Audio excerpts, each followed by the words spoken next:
नमस्कार, मैं हूं राहुल शुक्ला। आप देख रहे हैं लोकतंत्र कवरेज न्यूज़। भारत की आर्थिक राजधानी मुंबई में बीएमसी अधिकारियों के द्वारा आरटीआई एक्टिविस्ट को दबाने की कोशिश की जा रही है। ऐसे कई मामले हैं मुंबई में जब आरटीआई एक्टिविस्ट अपनी सवालों के लिए अगर बीएमसी अधिकारियों के पास जाते हैं तो कहीं ना कहीं उनकी मनमानी और किस तरीके से असुरक्षित माहौल आरटीआई एक्टिविस्ट के लिए किया जाता है। ऐसी ही एक हमारे साथ एक अनिल कंगाने जी हैं जो के वार्ड में अपने सवालों के लिए गए थे यहाँ के अधिकारियों से मिलने के लिए, लेकिन कई तरीके से उनको धमकी दी गई। इस प्रकार का मामला सामने आया है। हम उनसे पूछने की कोशिश करेंगे। अनिल जी, क्या मामला आपके पास आया है, क्या तकलीफें थी और सवाल थी और आपको जवाब नहीं मिला? जे के वेस्ट वार्ड के अंदर आरटीआई ये जो माहितीचे अधिकार के अंतर्गत मैंने के वेस्ट वार्ड के इमारत व बिल्डिंग डिपार्टमेंट में एक माहिती का अधिकार के अंतर्गत एक माहिती मांगी थी कि जहाँ पे बंगला नंबर 78 फर्स्ट गाउटन लेन यहाँ पे इनलीगल तरीके से बांधकाम हो रहा है और रेसिडेंस को कमर्शियल में किया जा रहा है। उस बारे में मैंने कई बीएमसी के अधिकारियों से कांटेक्ट करने की कोशिश की। उन्होंने बोले कि आमच्याकडे माहिती उपलब्ध नहीं है, ये नहीं है। आरटीआई के अंतर्गत मैंने माहिती मांगी। वो माहिती के अंदर उन्होंने मुझे आमच्याकडे कार्यालयात माहिती उपलब्ध नहीं है। किनसे आपने ये मुझे जो अपनी जानकारी थी किनसे आपने मांगने की कोशिश की और क्या वाकया हुआ वो सब बताएं। के पश्चिम विभाग कार्यालय के डीओ प्रदेश निर्देशित अधिकारी ताराकांत पवार, इनसे मैंने कांटेक्ट किया क्योंकि ये पूरा एरिया उनके ये जो बांधकाम चालू है वो उनके एरिया में आता है। उस पर उन्होंने मुझे पहले तो इग्नोर किया, बोले कि आमच्याकडे का अवैध बांधकाम था। एक बंगला है, वो बंगले के अंदर रेसिडेंस मतलब बंगले को रहीवासी का अनिवासी मतलब उसमें कमर्शियल इसमें उन्होंने कन्वर्ट किया था। अब उसके अंदर मैंने उसकी आरटीआई डाला। आरटीआई का मुझे जवाब ऐसा आया कि इसके अंदर हमारे पास माहिती उपलब्ध नहीं है और हम लोग कुछ कार्रवाई किए नहीं। इसलिए मैंने वापस से हेयरिंग अपना अपील दाखिल किया कामले साहब के इधर एग्जीक्यूटिव कार्यकारी अभियंता इनके पास। तो उन्होंने उनको पूछा, उनको आदेश दिया, आदेश की कॉपी भी मेरे पास है कि तुम्ही याच्यावरती कारवाई करा। ताराकांत पवार तभी थे, इन्होंने भी बोले कि हाँ आम्ही कारवाई केली नाही, आम्ही कारवाई करूँ, ऐसा उन्होंने ये सब दिया था। अब इसके अंदर ये जो बंगला है इसके अंदर हमने बोले कि भाई आप प्रत्यक्ष तिकडे पाहणी करा। तो पाहणी करने के लिए ताराकांत पवार ने जेई कनिष्ठ अभियंता जितेंद्र राठौड़ इनको कहा गया कि पुढची कार्रवाई आगे की कार्रवाई के लिए आप उनसे कांटेक्ट करिए। मैंने उनको मिलने की बहुत बार कोशिश किया लेकिन वो कभी भी अपनी जगह पे, अपने ऑफिस में, अपने दफ्तर में कभी भी रहते नहीं है। बिल्डिंग एंड फैक्ट्री डिपार्टमेंट के अंदर एक गेट लगाया गया है, वो जो अनधिकृत इनलीगल तरीके से लगा है कि जैसे कि माहिती पूछने वाला कोई भी अधिकारी अपना कार्यकर्ता आरटीआई कार्यकर्ता जाता है, उनको वहाँ से उस अधिकारी को मिलने नहीं दिया जाता है। प्लस मैं किसी न किसी तरीके से जेई राठौड़ से मैंने कांटेक्ट किया, उनको पूछा कि सर इसके ऊपर आप कार्रवाई करो, आप कब कार्रवाई करेंगे? तारकनाथ पवार साहब ने आपको मिलने बोला है।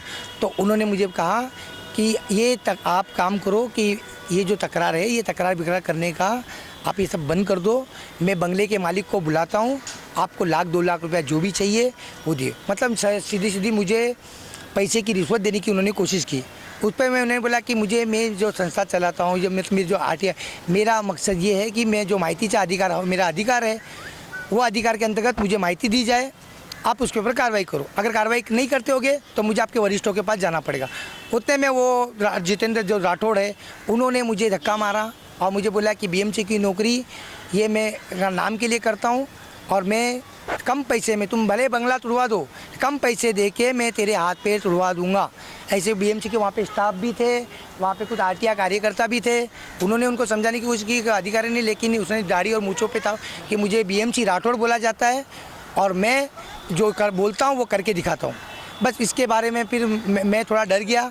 मैंने डीएन नगर पुलिस स्टेशन में जाके उसके खिलाफ़ एनसी लिखाई। पुलिस वालों ने भी वहाँ पे पहले तो सरकारी कर्मचारी के खिलाफ़ तकरार लेने में ये करी, लेकिन मैंने उनसे रिक्वेस्ट किया कि सर मेरे कल आगे कुछ जान को खतरा होगा, उसका जिम्मेदार ये होगा। और जो आज की तारीख में डॉक्टरों को संरक्षण मिल रहा है, पत्रकारों को संरक्षण मिल रहा है, तो हमारे जैसे आरटीआई कार्यकर्ताओं को संरक्षण क्यों नहीं? सही जवाब, सही बात बोले कि अगर कहीं ना कहीं जब सुरक्षा और सुविधाएं की बात की जाती है तो अगर पत्रकारों को ये सुविधाएं मिलती है, इसके लिए अगर कोई धाराएं बनाई जाती है, डॉक्टरों के ऊपर अगर हमले होते हैं तो उनके लिए पुलिस की सुरक्षा दी जाती है। तो इस प्रकार से जब आरटीआई एक्टिविस्ट को सुरक्षा सुविधा अगर नहीं दी जाती और अवैध कामों को बढ़ावा करने के लिए बीएमसी की सहूलियत दी जाती है तो कहीं ना कहीं हमारे प्रशासन पे कई सवाल खड़े होते हैं। लोकतंत्रिक से रिक्वेस्ट है कि हमारी जो कॉपी में देता हूँ आपको हाईकोर्ट का जजमेंट की, क्यों अभी तक रुका है कि सीनियर सिटीजन का सुनो, कोई सुनता नहीं है अभी तक कुछ जज ने भी नहीं सुना। दो जज को दिया कॉपी, 2 जज को दिया है उसको सुनने के लिए। देखिए, मेरा नाम शमशाद खान है और मैं एक आरटीआई एक्टिविटीस्ट हूँ। पिछले 1.5 सालों से एक स्ट्रक्चर है अपना लोखंडवाला में इन्फिनिटी मॉल के अपोजिट में गोकुल सोसाइटी करके, वो महाड़ा का एक्चुअली लैंडलॉर्ड जो है उसका प्रॉपर वे में वो महाड़ा है। लेकिन रूल्स ऐसा है गवर्नमेंट्स का कि महाड़ा जब कंस्ट्रक्शंस कर देती है तो वो बीएमसी केस में आ जाता है, जुडिशियल में आ जाता है। तो उसके बावजूद महाड़ा ने ऑलरेडी उनको दे चुका है तोड़ने के लिए सारी चीज़ें कि आप इसको एमआरटी पे लीजिए और इसको डेमोलिश कीजिए। इसको बीएमसी को ऑलरेडी 1 साल पहले उन लोगों ने नोटिस इशू कर दिया था। बीएमसी में कंटिन्यूसली मैं 1 साल से फॉलो अप कर रहा हूँ इसको लेकर के, और वहाँ पे एक शॉप्स नहीं है, वहाँ पे कंटिन्यूस आपको बताऊँगा लाइन से कम 35 शॉप्स ऐसे हैं जो कमर्शियल है। और वहाँ पे वो इतना हाईटेक जोन है, वहाँ पे आग भी लग चुका है। पिछले 2011 में आप लोगों ने देखा होगा कि इसमें वहाँ पे एक कॉरपोरेट का एक बहुत बड़ा बिल्डिंग था जिसमें 2 ऑलरेडी फायर ब्रिगेड के लोग भी मारे गए थे।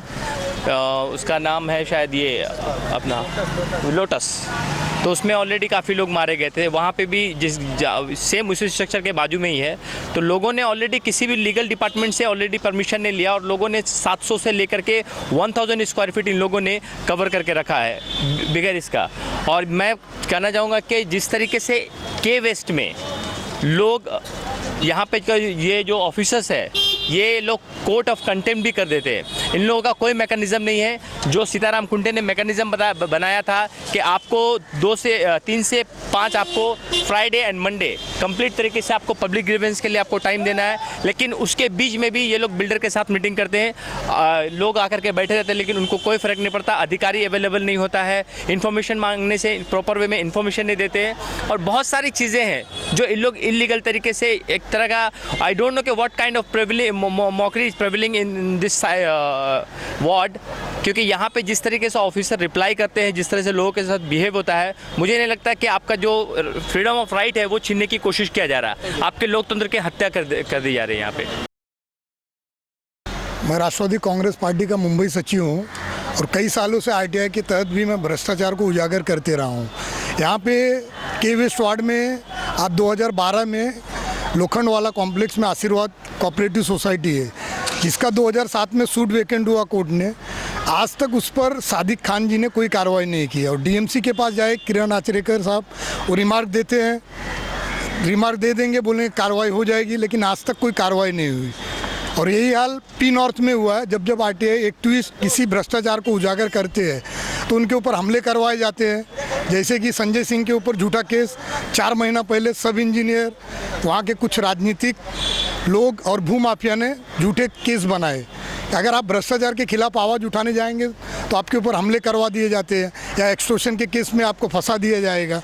और पुलिस भी इसमें मिली हुई है, आज तक कोई न्याय नहीं होता। मैं सीएम से ये चाहूँगा कि आरटीआई एक्टिविस्ट को भी सुरक्षा के लिए कुछ नए कानून बनाना चाहिए और मोदी जी को भी ये सोचना चाहिए कि आरटीआई एक्टिविस्ट के थ्रू ही भ्रष्टाचार का जितना पैसा अगर वो मनपा में आए तो मनपा काफ़ी डेवलपमेंट करेगी। धन्यवाद। हमने आरटीआई कार्यकर्ताओं के तकलीफ़ें सुनने की कोशिश की, धमकी मिली, लालच मिली, लेकिन कहीं ना कहीं हमारी प्रशासन इन चीज़ों के ऊपर ध्यान देती नज़र नहीं आ रही है। अब देखना यह है कि आरटीआई एक्टिविस्ट का भविष्य कैसा होगा। वीडियो जर्नलिस्ट इमरान के साथ राहुल शुक्ला, कांग्रेस।